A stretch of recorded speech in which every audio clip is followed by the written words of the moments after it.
सुबह का समय था और माधोपुर गांव की चौपाल पर एक गहरा दुख पसरा हुआ था। पिछली रात हुई चोरी ने न केवल गोपाल का धन छीना था, बल्कि उसके सपनों को भी चकनाचूर कर दिया था। ये क्या हो गया? इतनी मेहनत से कमाया हुआ धन, मेरे जीवन भर की जमा पूंजी एक ही रात में सब चला गया। मैंने बड़ी मुश्किल से ये पैसा इकट्ठा किया था कि इस बार ठाकुर साहब यानी जमींदार का सारा कर्ज चुका दूंगा, उनकी गुलामी से आजाद हो जाऊंगा। अब मैं उन्हें कहां से दूंगा? वो तो मेरी सारी जमीन हड़प लेगा। जमीन जाने के बाद मेरा जीना और मुश्किल हो जाएगा। हे भगवान, अब मैं क्या करूं? मेरी तो सांस ही अटक गई है। गोपाल एक किसान होने के नाते अपनी पुरखों की जमीन को अपनी जान से भी प्यारा मानता था। उसके लिए वो पैसा केवल कर्ज चुकाने का जरिया नहीं था, बल्कि आत्मसम्मान और आजादी की चाबी थी। तभी सुबह की सैर से लौटता हुआ उसका दोस्त अर्नब वहां पहुंचा। उसने गोपाल के कंधे पर हाथ रखा। गोपाल भाई, क्या बात है? तुम इस तरह सुबह सुबह इतने उदास क्यों बैठे हो? तुम्हारी तो आवाज भी बैठी हुई लग रही है। क्या हुआ? किस चीज का इतना दुख? तुम इतने परेशान क्यों हो? जरा मुझे भी बताओ। अरे अर्नब, मुझे क्या बताऊं भाई। कल रात किसी ने मेरे घर चोरी कर ली। जो धन मैंने एक मटके में छिपा कर रखा था वो सारा चुरा लिया गया। चोरी? क्या सच कह रहे हो? तुम्हारे घर? ये सब कब हुआ? किसने किया? तुम रात को घर पर नहीं थे क्या? बताओ तो, ये सब हुआ कैसे? क्या पता भाई। कल रात मैं रोज की तरह अपने खेत की पहरेदारी करने गया था। तुम तो जानते हो, फसल काटने का समय है, इसलिए रात को चौकीदारी जरूरी थी। और जैसे ही मैं सुबह लौटा, मैंने देखा कि घर का ताला टूटा हुआ था। अंदर जाकर देखा तो तिजोरी खुली थी और घर से वो सारा धन जो मैंने ठाकुर साहब के कर्ज के लिए रखा था, वो चोरी हो चुका है। अरे गोपाल, ये तो बहुत ही बुरा हुआ। बहुत ही जालिम काम किया है उस चोर ने। भगवान करे उस चोर का सत्यानाश हो। तुम्हारी मेहनत की कमाई ऐसे छीन ली, ये तो सरासर अन्याय है। ये सब सुनकर अर्नव को तुरंत ही अपने दोस्त विहान पर शक हो गया। विहान की पुरानी बुरी आदत के बारे में वो जानता था। विहान, जो एक अनाथ था और जिसे बचपन में ही चोरी की लत लग गई थी, हमेशा से अर्नव के लिए चिंता का विषय रहा था। अर्नव का चेहरा गुस्से से तमतमा उठा। वो गोपाल को दिलासा देने के लिए एक पल भी नहीं रुका, बल्कि तुरंत ही विहान के घर की ओर दौड़ा दौड़ा निकल पड़ा। अर्नव सांस फूलने की परवाह न सीधा विहान के घर पहुंचा।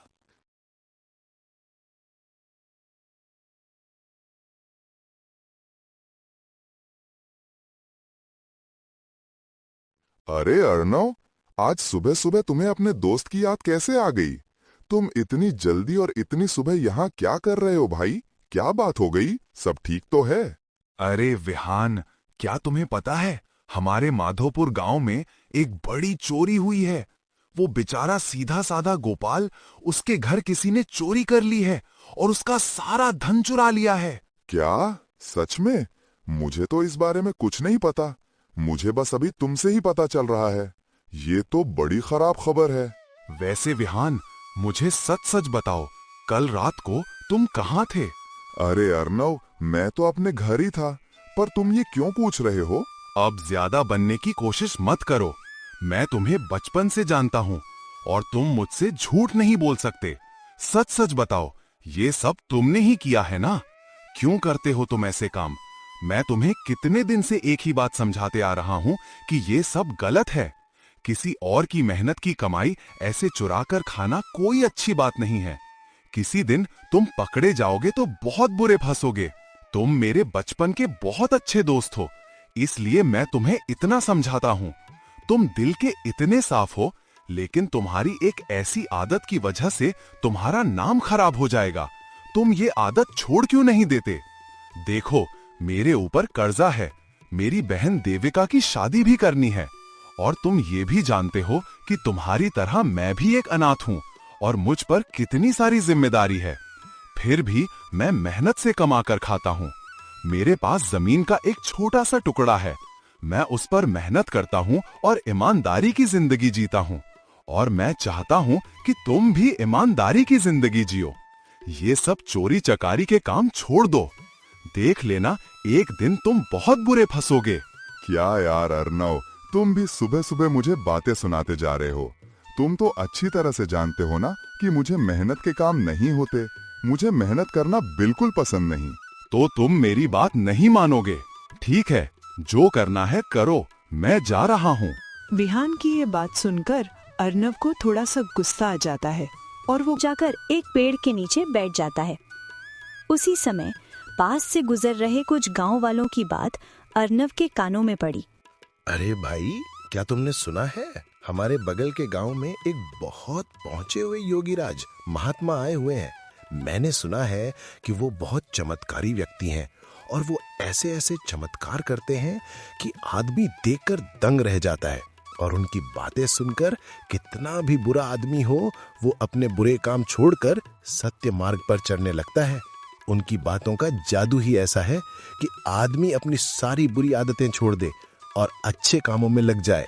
ये सारी बातें अर्नव सुन लेता है और मन ही मन सोचता है, क्यों ना मैं अपने दोस्त विहान को इन योगीराज के पास ले जाऊं। शायद वो मेरी मदद कर दे और मेरे दोस्त को अच्छाई के रास्ते पर चलने के लिए मना ले। क्योंकि वैसे तो मेरा दोस्त बहुत अच्छा है, लेकिन एक बुरी आदत की वजह से वो अपना सारा जीवन व्यर्थ करने पर तुला है। मुझे उसकी मदद करनी ही होगी। मैंने तो उसे लाख समझाने की कोशिश की, लेकिन वो मानता ही नहीं। शायद इन योगीराज के पास जाकर ही उसे अकल आएगी। हाँ, मैं ऐसा ही करता हूँ। मैं अभी विहान को इन योगीराज के पास लेकर जाता हूँ। न फिर से विहान के घर पहुँचता है। अरे अर्नव, तुम फिर से आ गए। सुन, तुम अभी अभी तो गुस्से में गए थी। मैं अच्छी तरह से जानता हूं तुम मुझसे ज्यादा देर तक गुस्सा नहीं रह सकते, क्योंकि मैं तुम्हारा बचपन का दोस्त हूं। वो सब छोड़ो, तुम्हें अभी मेरे साथ चलना होगा। पर अर्नव, जाना कहाँ है? तुम चुपचाप मेरे साथ चलते हो या नहीं? हाँ ठीक है भाई, गुस्सा क्यों करते हो? मैं चल रहा हूँ तुम्हारे साथ। विहान को अपने साथ उन योगीराज के पास ले जाता है। विहान रोज आकर साधु बाबा की ज्ञान भरी बातें, उनके प्रवचन सुनता है, और साधु बाबा की बातों का विहान कर गहरा असर। मुझे लगता है कि मेरा दोस्त सही कह रहा था। चोरी करना बहुत बुरी बात है। आज मैं समझ गया हूँ कि ईमानदारी से कमाया हुआ धन ही सच्चा धन होता है, और चुराया हुआ धन पाप कहलाता है। कुछ दिन बीतने के बाद विहान योगीराज के पास जाकर अपनी सच्चाई बताता है। विनम्रता से सिर झुकाकर, बाबा, मैं बहुत दिनों से आपके यहाँ आ रहा हूँ। आपकी अच्छी अच्छी बातें सुन रहा हूँ। मुझे आपकी कथाएं, प्रवचन बहुत पसंद है बाबा। असल में सच बताऊं तो मैं एक चोर हूँ, और चोरी करना मेरा पेशा है। लोगों के घर में चोरी करके ही मैं अपना घर चलाता हूँ। लेकिन मैं आपकी बातों से बहुत प्रभावित हुआ हूँ। ठीक है बेटा, अगर तुम मेरी बातें मानते ही हो तो ये चोरी करना तुम छोड़ क्यों नहीं देते? मैं क्या करूं बाबा, मुझे दूसरा कोई काम नहीं आता, और मैं चोरी अब से नहीं बरसों से करता आ रहा हूं, और मुझे उसकी आदत हो चुकी है। इसलिए मुझे कोई दूसरे काम नहीं होते। मुझसे न खेती होती है, ना ही कोई मेहनत मजदूरी। मुझे तो बस चोरी की आदत सी हो गई है। तो मैं चोरी कैसे छोड़ दूं? बेटा, तुम मेरी एक बात मानो। कुछ दिनों तक मेरे आश्रम पर ही रुक जाओ, और यहीं कुछ दिन रहो और आश्रम के काम में हाथ बटाओ, और कुछ ही दिनों में तुम चोरी छोड़ दोगे। विहान साधु बाबा के साथ रहने लगता है और उनकी सेवा करता है। कुछ ही दिनों में विहान सुधर जाता है, उसमें बदलाव आने लगते हैं। साधु बाबा उसके इस व्यवहार से बहुत खुश होते हैं। बेटा, मैं तुम्हारे सेवा भाव से बहुत खुश हूँ, लेकिन मुझे अब जाना होगा। मैं एक साधु हूँ, और एक साधु का कोई एक ठिकाना नहीं होता। मुझे अब दूसरी जगह जाना होगा, और जाते जाते मैं तुम्हें कुछ देना चाहता हूँ। मांगो, तुम्हें क्या मांगना है? बाबा, आपके पास जो पशु पक्षियों की बोली समझने की सिद्धि है, मैं वही चाहता हूँ। बस आप कृपा कर मुझे वो सिद्धि दे दीजिए, मेरी बड़ी मदद हो जाएगी। ठीक है बेटा, मैं तुम्हें वो सिद्धि दे देता हूँ, पर उसका कोई दुरुपयोग मत करना, वरना तुम्हारा सर्वनाश हो जाएगा। ठीक है बाबा, आपका बहुत बहुत धन्यवाद। बाबा वहाँ से चले जाते हैं और विहान अपने घर चला जाता है। वो सबसे पहले अपने मित्र अर्नव से मिलता है। अरे विहान, तुम इतने दिनों से कहाँ थी? मैं उन्हीं योगीराज जी के पास गया था जिस बाबा के पास तुम मुझे लेकर गए थे। मैं इतने दिनों से उन्हीं के पास था। आज तुम्हारी वजह से मैं एक अच्छा इंसान बन पाया हूँ।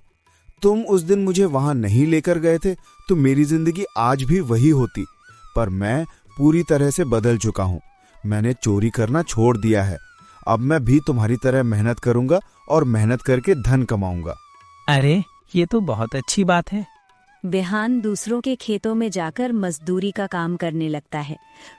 कुछ दिन बाद अर्नव की बहन देविका को देखने लड़के वाले आते हैं। अर्नव जी, हमें आपकी बहन बहुत पसंद आई और हम जल्द से जल्द ये शादी करना चाहते हैं। सुरेश जी, अगर आपकी कोई और इच्छा है वो तो बता दीजिए, क्योंकि मेरे माँ बाप तो नहीं हैं। हम दोनों भाई बहन अनाथ हैं। मुझसे जो बन पाएगा मैं वो जरूर करूँगा, लेकिन अगर आपकी कोई और मांग हो तो आप अभी बता दीजिए। नहीं नहीं अर्नब जी, हमारी और कोई मांग नहीं है। हमें तो केवल एक अच्छी बहू चाहिए। लड़के वाले चले जाते हैं। अर्नव बहुत खुश हो जाता है। बहुत अच्छे लोग मिले हैं। उन्होंने तो दहेज के लिए साफ साफ मना कर दिया, लेकिन बड़े भाई होने के नाते मेरा ये फर्ज बनता है कि मैं बारातियों का स्वागत बहुत अच्छे से करूं। चलो अब पर मुझे पैसों का इंतजाम जल्द से जल्द करना पड़ेगा। मैं अपने चाचा जी श्रीकांत से ही मदद मांग लेता हूँ।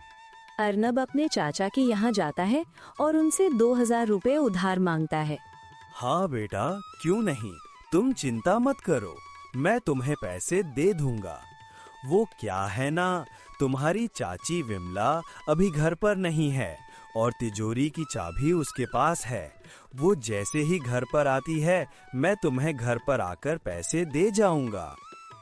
और तुम चिंता मत करो बेटा, हम देविका की शादी बहुत धूमधाम से करेंगे। आखिर देविका मेरी भी बेटी है। वहाँ से चला जाता है। थोड़ी देर बाद चाची विमला आती हैं। सुनिए जी, ये अर्नव यहाँ क्यों आया था? कहीं वो अपनी बहन की शादी के लिए पैसे मांगने तो नहीं आया था और आपने हामी तो नहीं भर दी? मैं कह देती हूँ, मैं कोई पैसे वैसे नहीं देने वाली। विमला, वो मेरे भाई की बेटी है, हमारा भी तो कुछ फर्ज बनता है। क्या कहा आपने? इतनी बड़ी रकम? मैं तो उसे फूटी कौड़ी भी न दूं। आप उसे कुछ भी बहाना कर दीजिए। माँ बाप ना होने का फायदा उठाकर तुम्हें लूटने आया है। विमला के अड़ने पर चाचा श्रीकांत बहुत सोच में पड़ जाते हैं। हार कर वो आते हैं। अरे आइए ना चाचा जी, मैं आपका इंतजार कर रहा था। आपका बहुत बहुत धन्यवाद चाचा जी, जो आपने मेरी मदद की। अरे बेटा, वो बात ये है कि तुम्हारी चाची ने कल ही अपनी मायके में अपने पिता के इलाज के लिए पैसे दे दिए, और जब मैंने विमला से पैसे मांगे तब उसने मुझे बताया कि अब घर में पैसे हैं ही नहीं। मुझे माफ कर देना बेटा, मैं तुम्हारी कोई मदद नहीं कर पाऊंगा। तुम ठाकुर साहब जमींदार से थोड़े बहुत पैसे ब्याज पर ले लो। अर्नब बहुत साहब के पास जाता है। ठाकुर साहब जी, मेरी बहन की शादी तय हो गई है और उसकी शादी के लिए मुझे कुछ पैसों की जरूरत थी। क्या आप मुझे 2000 रुपए दे सकते हो?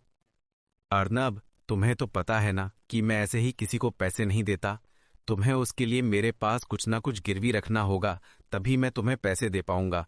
तुम इस बंजर जमीन को गिरवी रखना चाहते हो? कोई और चीज हो तो बोलो। मेरी बहन की बड़ी मुश्किल से शादी तय हुई है और ये शादी टूट गई तो मेरी बहन की बहुत बदनामी हो जाएगी। कृपया मेरी मदद कर दीजिए।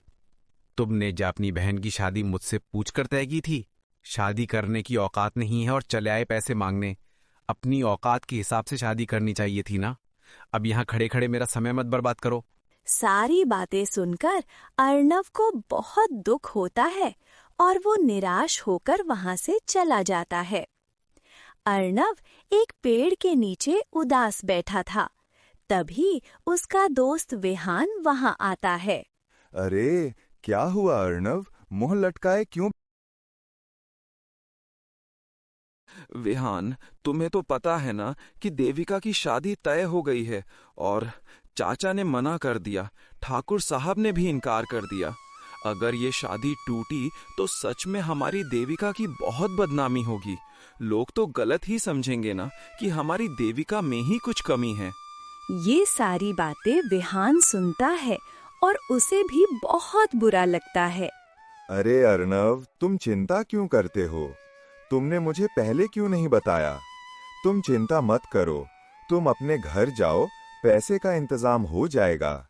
देविका तुम्हारी अकेले की बहन नहीं है, वो मेरी भी बहन है। तुम बिल्कुल चिंता मत करो, हम उसकी शादी में कोई कमी नहीं रखेंगे। अरे विहान, तुम इतने पैसों का इंतजाम कहाँ से करोगे? कहीं तुम्हारा इरादा फिर से चोरी करने का तो नहीं है? अरे नहीं नहीं भाई, ऐसा कोई इरादा नहीं है। वो पड़ोस के गांव में मेरा एक और दोस्त रहता है, मैं उससे थोड़े पैसे उधार मांग लूंगा। तुम फिक्र मत करो, तुम निश्चिंत होकर घर जाओ। अर्णव खुश होकर चला जाता है। विहान सोचता है, मेहनत मजदूरी करके तो मैं इतनी बड़ी रकम नहीं जुटा पाऊंगा, उसके लिए तो मुझे चोरी ही करनी पड़ेगी। हे भगवान, मुझे माफ करना, मैं आज मजबूर हूँ। मैं सिर्फ अपने दोस्त के लिए चोरी कर रहा हूँ। इसके बाद मैं कभी चोरी नहीं करूँगा। बस मुझे आज के दिन माफ कर दो। ये सब सोचकर विहान दूसरे गांव चोरी करने के इरादे से चला रास्ते में एक नदी पड़ती है। विहान उसे पार कर रहा होता है, तभी एक व्यापारी भी आता है। अरे दोस्त, मेरे लिए रुको, जरा मेरा थैला तो पकड़ना, मुझे चलने में थोड़ी दिक्कत हो रही है। विहान उस व्यापारी की थैली पकड़ लेता है। तभी पेड़ पर बैठी एक चिड़िया कुछ बोलती है। विहान, ये पोटली चुरा लो, इसमें सोने के सिक्के हैं। इस व्यापारी को धक्का देकर भाग जाओ। नहीं। थोड़ी देर बाद वो चिड़िया फिर से बोलती है। अरे क्या हुआ, देर मत करो, वो नदी के किनारे फिसला है, यही मौका है। नहीं, बिल्कुल नहीं। अरे भाई, मुझे एक बात तुमसे पूछनी है। तुम उस चिड़िया को देखकर नहीं क्यों बोल रहे थे? भाई, ये तुम्हारा पोटली पकड़ो। अब तुम्हारा काम हो गया ना, तुम अपने रास्ते निकलो और मैं अपने रास्ते। नहीं तो मैं रास्ते भर तुम्हारे बारे में सोचता रहूंगा। बता भी दो, इतना क्या गुस्सा कर रहे हो? ठीक है तो सुनो, मैं एक चोर हूँ और वो चिड़िया मुझे ये कह रही थी कि तुमने जो पोटली मुझे थमाई है उसे चुरा लो, उसमें सोने के सिक्के हैं। और जब उसने दूसरी बार कहा कि इस आदमी को धक्का दे दो और पोटली लेकर भाग जाओ। ये सब ठीक है, लेकिन अगर तुम एक चोर हो तो तुमने वो पोटली मुझे चुराई क्यों नहीं? हाँ, मैं चुरा तो सकता था, लेकिन तुमने मुझे शुरुआत में ही दोस्त कहकर पुकारा था और ये पोटली मुझे थमा दी, इसीलिए मैंने वो पोटली नहीं चुराई। और दोस्ती में धोखा देना मेरे वसूलों के खिलाफ है।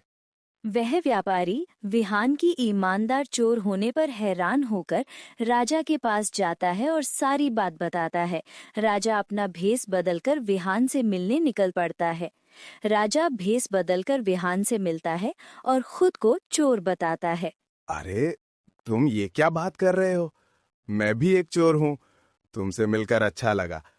वैसे तुम क्यों चोरी कर रहे हो? तुम्हारी भी कोई मजबूरी है क्या? मुझे 2000 रुपए की बहुत ज्यादा जरूरत है।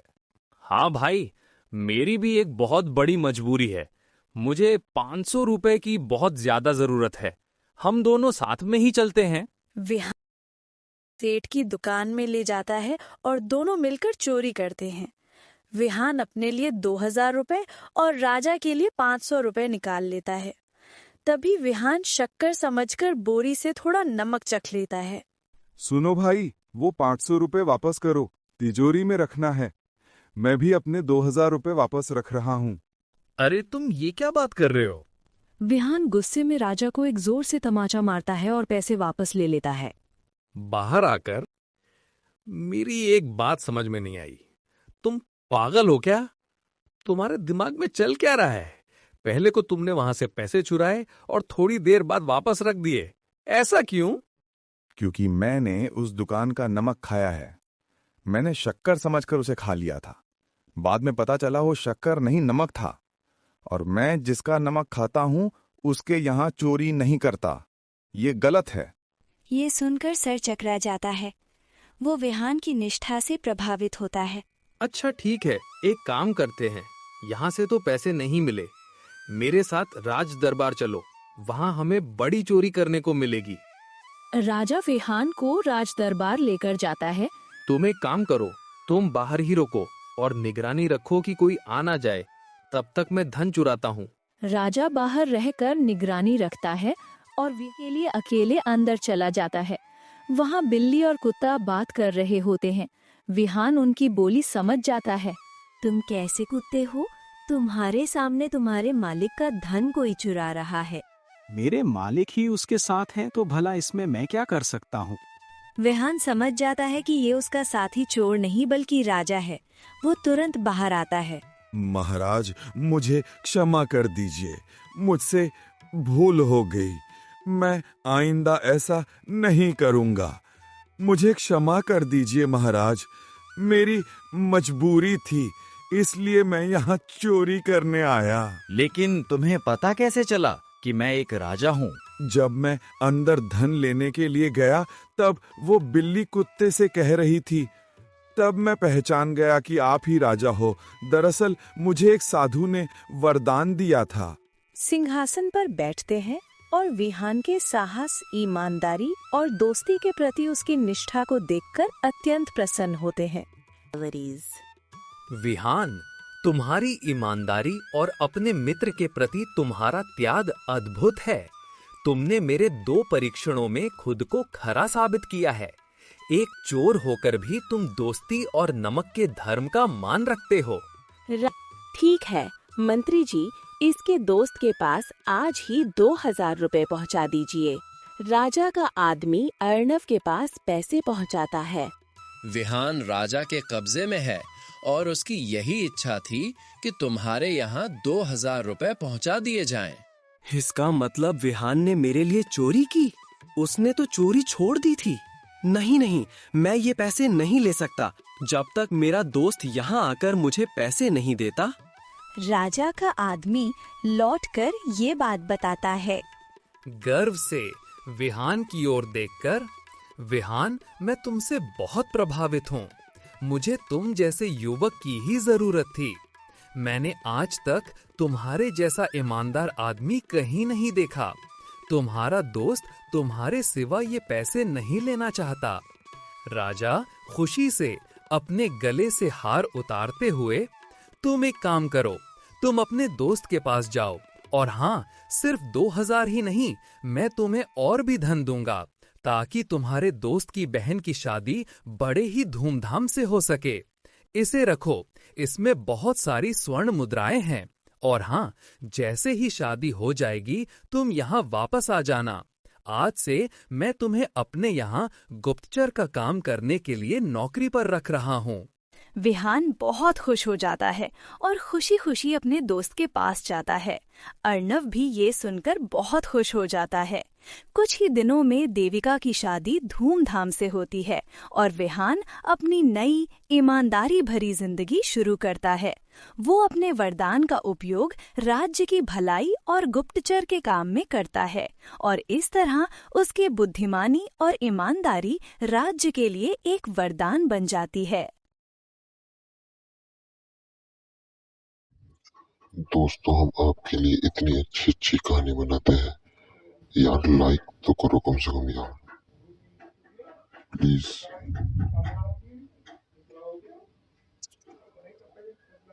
हाँ, और भाई इन वीडियो को बहुत ज्यादा ही शेयर करो, जिससे हम आप और ज्यादा ही कहानी बनाए और अच्छे अच्छे कहानी बनाए, जिससे हमारा हौसला बढ़ेगा। Thank you.